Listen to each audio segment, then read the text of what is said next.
Bonjour, aujourd'hui on va raconter l'histoire d'un héros méconnu du paysage suisse. Un personnage essentiel qui se cache juste sous nos pieds. Allez, partons ensemble à la découverte du sol brun calcaire. On a souvent tendance à penser que la Terre, c'est juste de la Terre. Mais en réalité, ce sol a une véritable identité, une histoire et un rôle crucial à jouer. Alors, il est temps de faire les présentations.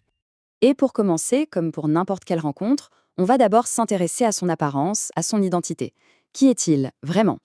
Alors voilà son nom officiel, le sol brun calcaire. Si on devait lire sa carte d'identité, on verrait qu'il est très courant dans l'ouest de la Suisse, qu'il est très riche en calcium, et surtout qu'il est le berceau d'écosystèmes vraiment uniques. D'abord, si on regarde sa couche de surface, on voit qu'elle est noire, avec une structure qu'on appelle grumeleuse. Ça peut paraître anodin, mais c'est en fait un signe d'excellente santé. Ça veut dire qu'il y a plein de matière organique, et donc une vie biologique intense. C'est un sol qui respire. Mais si on creuse un peu, là le décor change complètement. On tombe sur une couleur brun ocre, une couleur qui vient de l'abondance de fer et d'argile, et on se rend compte aussi que c'est un sol très caillouteux. Ce contraste entre la surface vivante et la profondeur minérale, c'est vraiment l'une de ses signatures.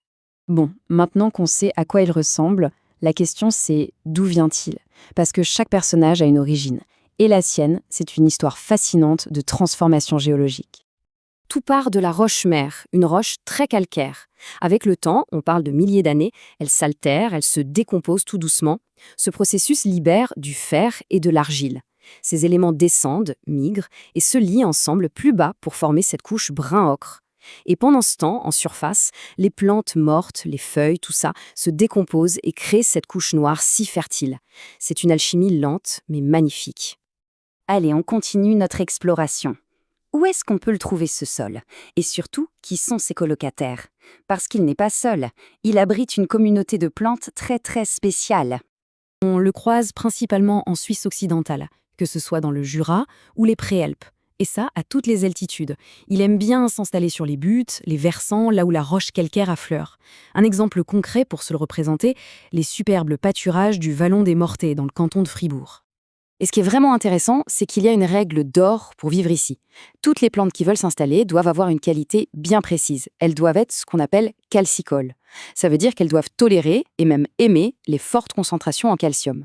C'est le ticket d'entrée obligatoire pour faire partie de la communauté. Et quelle communauté! Malgré cette contrainte, la diversité est juste incroyable. Ce sol peut aussi bien accueillir des forêts de feuillus que des pelouses de montagne, comme celle à Cézéléry bleuâtre. Et il est surtout célèbre pour abriter des prairies sèches, qui sont de véritables sanctuaires pour de nombreuses espèces d'orchidées sauvages. Un vrai trésor botanique. Et tout ça nous amène tout naturellement à son rôle, à sa fonction. Parce que ce sol n'est pas qu'un support passif. Non, il est un acteur essentiel pour la nature, mais aussi pour certaines activités humaines. Ici, on voit bien un paradoxe assez amusant. D'un côté, avec tous ces cailloux, il est plutôt difficile à travailler pour l'agriculture classique. C'est compliqué. Mais de l'autre côté, pour la vigne, là c'est une autre histoire. Ces mêmes caractéristiques en font un support absolument génial pour la viticulture. Mais son rôle le plus fondamental, son vrai super pouvoir, c'est d'être un gardien de la biodiversité.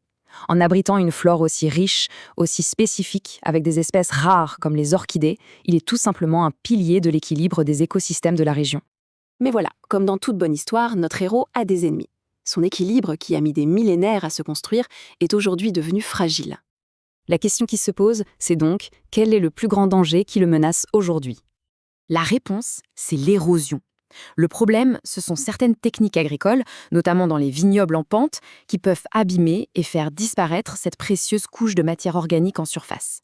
Et sans cette couche qu'il protège, le sol devient super vulnérable et il peut être emporté par les pluies.